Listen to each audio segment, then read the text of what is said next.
Chapter 2. The Cat. Princess Lingli, a year and a half from her birth, was proving quite precocious, a very healthy child indeed.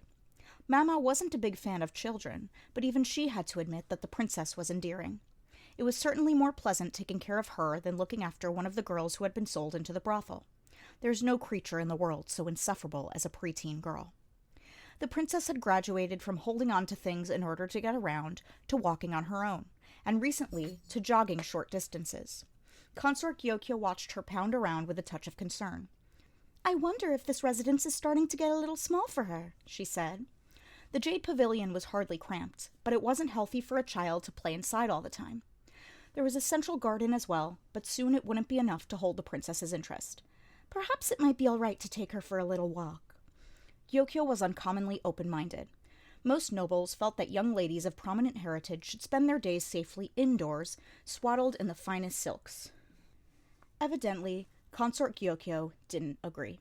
"What do you think, Mao Mao?" Mao Mao looked up and grunted softly, somewhat surprised to have the consort suddenly ask for her opinion. "In terms of her health, I think it would be wonderful if she had more chances to go outside." Mao Mao looked at Gyokyo's feet. They were well built and perfectly large enough. They hadn't been bound when she was young. In the arid western regions where she had been born and raised, Gyokyo seemed to have received a somewhat more permissive upbringing than many of the other consorts. Generally speaking, it was regarded as best to let a child's mother set the tone for their rearing, but this particular child happened to be the daughter of the most important man in the nation and the apple of his eye. They couldn't expect him to simply nod along and let Gyokyo do whatever she wanted. The consort, of course, understood this very well. "I'll ask about it then," she said, running her fingers through Lingli's hair where the child had fallen asleep on the couch. Several days later, permission had been granted for the princess to go outside, accompanied by 2 eunuchs as guards. Mao Mao and Hongyang were to go with her. It was just a little walk, but the emperor could be pretty protective. Then again, all of his children had died young so far, so maybe he had reason to be. "I know you know a lot about flowers and animals, Mao Mao. Maybe you could teach her?" Gyokyo said, patting the princess's head. Her belly was already heavy, so she had to stay behind at the Jade Pavilion, just to be safe. "Don't give her ideas, Lady Gyokyo. She'll teach the princess the most positively awful things," Hongyang insisted, but the consort acted surprised. "Goodness, I should think her instruction might be helpful." The hint of an elegant smile appeared on her face. "After all, one never knows where one might go in marriage in the future." "I knew she was a shrewd one," Mao Mao thought. The princess might still be young, but given her place in life, in another 10 years or so, there was every chance she would be married into another family somewhere. If she was granted to some loyal subject, well and good, but it was distinctly possible she would go to live in some other country, somewhere she might not be entirely welcome. In such a situation, a working knowledge of drugs and poisons couldn't go amiss. Hongyang acceded with a sigh. Though obviously not thrilled, she understood the logic just as well as Mao Mao. Gyokyo waved to Princess Lingli as she left on her walk, and the princess waved back. Then she squealed, seeing the outside of the Jade Pavilion for the first time. She could only taste so much of the outside world from the pavilion courtyard. She still knew only a few words, and most of them didn't make very much sense, but nonetheless she was clearly excited to see so many palace women, far more than there were in her house. Mao Mao had worried the child might be afraid and start crying, but far from it. She had her mother's daring. Lingli pattered along, exclaiming frequently. Sometimes she would point at something, and Mao Mao or Hongyang would tell her what it was called. It was hard to say how much she really understood, but she would burble, in response, so maybe some of the words made sense to her. The eunuch guards kept a respectful distance, not too close, but never too far. Young children were a rare sight in the rear palace. Indeed, Lingli was the only one under 10 in the entire complex, and she naturally attracted the women's attention. Some couldn't suppress a smile to see a child for the first time in so long. Others, realizing she was a princess, took a respectful step back, and still others simply looked at her with no particular expression at all. The young princess was oblivious to all of this, but as she grew up, she would come to understand the significance of those looks. Hongyang, who was holding Lingli's hand, had her work cut out for her as the princess flitted from one thing to the next, bursting with curiosity. The plan had been to walk to the cherry grove that lay west of the Jade Pavilion, pick some cherries, and then come home, but they seemed to keep finding detours and diversions. Finally, they spotted the western gate, Hongyang openly relieved to have reached their destination. They heard a high-pitched cry. It sounded almost like an infant, so that Mao Mao and Hongyang briefly thought it was Lingli, but the princess was looking around for the source of the sound too. Suddenly, she darted off. Hongyang scrambled after her as she peered between some storage buildings. "No, Princess, don't!" Hongyang called. At the same time, there came a cry. Meow! Before Lingli could disappear among the buildings, Mao Mao squeezed herself between the storehouses with a, "I'll go have a look." "Mao Mao," Hongyang said. "Meow meow," Lingli squealed at the same time. Hongyang had no choice but to step back, while Mao Mao continued after their charge. She saw something glimmer golden in the gloom. She reached out toward it, but it slipped between her feet and ran off. "Meow!" "Princess," Hongyang said, holding Lingli back. A small, grimy ball of fur appeared from between the buildings. The furball took fright at the sudden sight of humans and tried to run. Its hair stood on end and its tail stuck up. "Meow!" The princess pointed at the fuzzball, indicating she wanted them to catch it. Mao Mao had just extricated herself from between the storehouses, but she wasn't in any position to jump on a small animal. "It's gonna get away," she thought, but at that moment, someone appeared behind the ball of fur. The little creature was so focused on Mao Mao, Hongyang, and Lingli that the new arrival easily swept it up in her hands. The helper was another palace woman, someone Mao Mao didn't recognize. "Is this yours?" she asked, sounding surprisingly girlish. Although she was tall, she had a young face. She might have been Mao Mao's age, or perhaps younger. She wore the same uniform as Xiaolon and seemed a touch ditzy. "Thank you," Mao Mao said. The other woman held the filthy, shivering lump of fuzz out to her. Mao Mao took out a handkerchief and wrapped it around the animal. She could feel it shaking even through the cloth, and it cried, "Meow," pleadingly. It had run only out of fear and had exhausted itself doing so. She could feel how limp it was. "I'll bet it's hungry," the woman said. "Maybe you can feed it. Anyway, see you." Then she went on her way with a wave. Whatever. Mao Mao had the furball, so she considered this a success. She took the animal over to the princess. Hongyang studied it. "Mao Mao, is that?" She raised an eyebrow with a disapproving look. "Meow, meow," the princess cooed, apparently meaning, "Let me see." "It is indeed a cat." The tiny kitten curled in her handkerchief was still shivering. Princess Lingli was entranced by the tiny, unfamiliar life form. She continually badgered Mao Mao to show it to her, crying, "Meow, meow," in imitation of the kitten's mewling, but Mao Mao knew Hongyang would never let the princess touch the grimy little thing. They couldn't simply leave it to its own devices, though, so they cut their walk short and went back to the Jade Pavilion. Notwithstanding the princess's attachment to the kitten, something so unsanitary couldn't be allowed in the consort's residence. Ultimately, they distracted the princess with her favorite snack, while Mao Mao spirited the animal away to the medical office. It seemed like the obvious place, for without care, the creature was going to die. Mao Mao was much perplexed, though. Yes, the warm season was when wild animals would be breeding, but that was a matter for the world outside the rear palace. Within its walls, there were hardly any pets to speak of. A small handful of the consorts had birds from other lands, but they kept them in cages, and there weren't any dogs, cats, or anything else of the sort around. Special permission was required to keep a pet, and it was forbidden for male and female animals to be kept together. If and when they arrived, male animals were castrated just like male humans. It might sound harsh, but it was precisely to prevent any trouble should they escape. The rear palace couldn't have animals breeding willy-nilly all over its vast grounds. They had come to a compromise. Hongyang agreed that the cat could stay for the time being, but she said the higher-ups had to be informed. "Oh, this is a surprise," the quack doctor said. Calm as ever, he didn't seem to be thinking very hard about why Mao Mao had a cat with her. He saw that it was shivering, though, which provoked a compassionate frown. The doctor set some water on to boil. When it was good and warm, he put it in a wine bottle, wrapped the kitten in a cloth, and placed it in the basket where they had put the kitten. "Looks like you know just what to do." "Not the first cat I've taken in. I had the sweetest calico once." By sheer coincidence, the kitten also happened to be a calico. As they wiped away the filth on its fur with a damp rag, they saw the patches of reddish-brown and black fur. The kitten had its milk teeth, but it was terribly undernourished. Mao Mao could feel its ribcage under her fingers. "You wouldn't have any milk, would you?" she asked. Its mother's milk would be best, but they could hardly go out searching for her now. It hadn't looked to Mao Mao like there had been any other cats around when they'd found the kitten anyway. I think I can go get some," the quack said, and darted out of the office. As the palace physician, he had a fair amount of pull in the kitchen.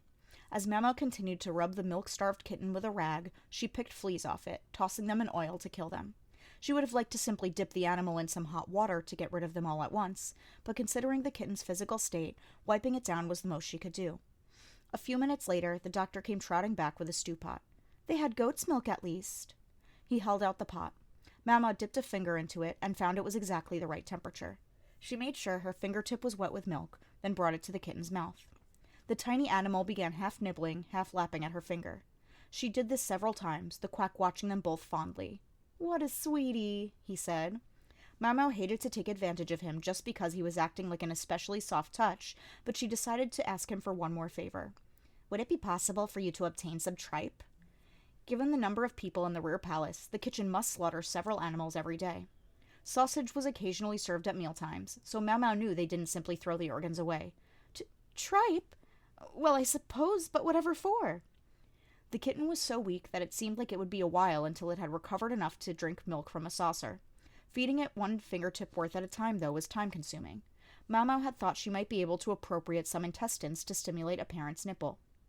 When she explained this to the quack, he went rushing off again to the dining area. Truly a generous-hearted man. In the meantime, Mau continued to feed goat's milk to the small cat, as much as it would drink. Several days later, they had mostly managed to clean the kitten up, and its fur was starting to regain some of its luster. Mau had briefly worried whether the goat's milk would sit well with it, but the kitten seemed to have taken it quite well. Ordinarily, they would probably have had to toss the cat out of the rear palace immediately, but, for better or for worse, the night they found the animal, the emperor had happened to visit the Jade Pavilion. When he heard his little princess incessantly exclaiming, "Meow! Meow!" he couldn't deny her the source of her pleasure. And who should be charged with the animal's care but, of course, Mau. "Her name already means cat. They're the perfect match," the emperor had joked. Mau hadn't been quite sure whether she should laugh or not, but as Consort Gyokyo chuckled, Mau at least managed a polite smile. She figured eventually she would be able to foist the thing off on the doctor, as if she hadn't mostly done that already. The princess couldn't yet enjoy the kitten's company because it still had some fleas, and more importantly, because however small it might have been, it was still a wild animal. Mau promised to share the kitten with Lingli when it got a little stronger. When the kitten was recovered enough to tolerate it, Mau dunked it in a wash basin and gave it a bath. It immediately looked substantially cleaner, but when she scrubbed it with some soap, the water turned gray. Its undercoat was still dirty. When Mau suggested that the kitten's soft white fur would make an excellent writing brush, the doctor clutched the animal protectively, shaking his head. She'd meant it as a joke, but as 2 brand new brushes appeared for her shortly thereafter, she decided she had come out ahead. After the kitten had enough time drinking nourishing milk, they added minced chicken to its diet. They gave it a small box full of sand, where it promptly learned to do its business. It still had trouble doing number 2 without having its anus stimulated, though. The quack was kind enough to use a damp rag to help the kitten out. Its teeth were still small, but meanwhile they clipped and filed its nails. Not an easy procedure on a kitten, but if it accidentally scratched someone or something, they would never hear the end of it. "Seemed like a good idea at the time, anyway," Mau thought, letting out a long sigh. Just then, someone arrived at the medical office. "And how's the little one doing?" The source of the light-hearted quip was Jinshi. Gaoshun was with him as ever, and he was carrying some sort of bag. "I think the princess should be able to see her soon," Mau replied. "The only problem is I don't have a plan yet for if the animal scratches her or tries to run away." "Oh, you're always so caught up in the details." Easy for him to say. He wasn't the one who would suffer the consequences if anything went wrong. Mau glanced over toward the animal in question to discover Gaoshun had produced some dried fish from the bag and was waving it in front of the kitten. The customary furrow in his brow was gone, and he even appeared to be smiling. So, he had a playful streak. "Master Gaoshun, I think that might be a little hard for our kitten yet. Perhaps I could boil it." The quack already had a pot ready to go, as if he had been waiting for this moment. You couldn't count on him to do his own job, but he came through at times like this. Jinshi snatched the cat up and stretched it out, examining its little belly. "Female?" he asked. "Yes. No need to castrate it, fortunately." The words were out of Mau's mouth before she realized that perhaps it wasn't something to say so lightly in this company. "I'm sorry, sir," she added. "No, think nothing of it," Jinshi replied, though she couldn't quite read his expression. Still feeling apologetic, Mau went in search of some kind of snack and came up with the last of the sausages they'd made from the leftover tripe. She'd packed them with meat and fragrant herbs and boiled them, not wanting anything to go to waste. Then she stopped for a second and thought about it. "Something wrong?" Jinshi asked. "No, sir." Mau put the sausage back on the shelf and picked out some rice crackers instead. The doctor, meanwhile, had a distant look on his face as he ate. Jinshi amused himself by playing with the cat. He dangled the ornament that normally hung at his hip in front of the kitten, and pretended not to notice Gaoshun watching him with deep concern. He did, though, notice Mau looking at him. He turned to her and held out the ornament as if to ask whether she wanted to play with the kitten too. I'm not much of a cat person, she said. With your name? He wasn't the first person to say that. You seem to quite like her, Master Jinshi. Not particularly. He looked at Gaoxuan, who was working with the doctor to boil the dried fish. Two middle-aged men putting themselves out for a kitten, Mau Mau thought. I'm not sure what's supposed to be so good about them, Jinshi went on. He was still eyeing the two men, who were gradually beginning to sound like they were purring themselves as they cooed over the kitten. Frankly, it was disgusting. His look seemed to say he could never be like them. I agree with you, Mau Mau said, looking at the kitten. But according to the cat lovers I know, the fact that you can never tell what they're thinking is part of the appeal. Goodness. You look at them long enough, and you discover you can't look away.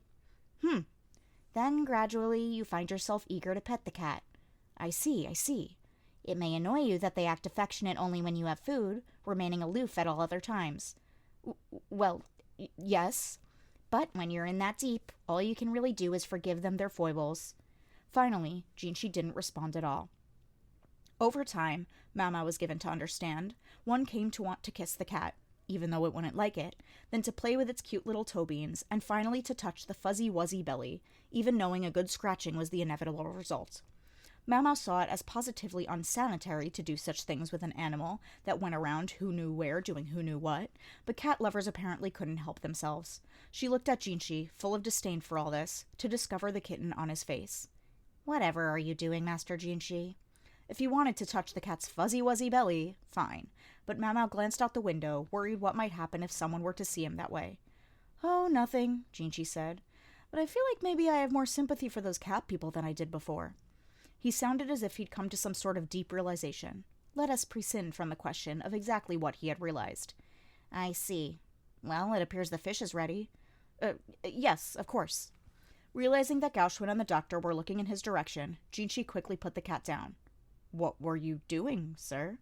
Gaoxuan asked, his tone polite, but his gaze sincerely jealous. Ultimately, even Jinshi was at a loss as to where exactly the kitten had come from. Plenty of wagons came and went in the rear palace, though, loaded with provisions. The simplest inference was that the kitten had wandered in after one of them, lured by the scent of food, and had gone unnoticed until the princess found her. Not long after, the kitten was awarded an official court rank by the emperor, being granted the illustrious-sounding title, Admonisher of Thieves. All that really meant was that she would help keep the medical office free of mice. The emperor certainly had a soft spot for his daughter. The cat was given a name that meant furry. It stuck in Mau Mau's craw for one simple reason. This name, too, was pronounced Mau Mau.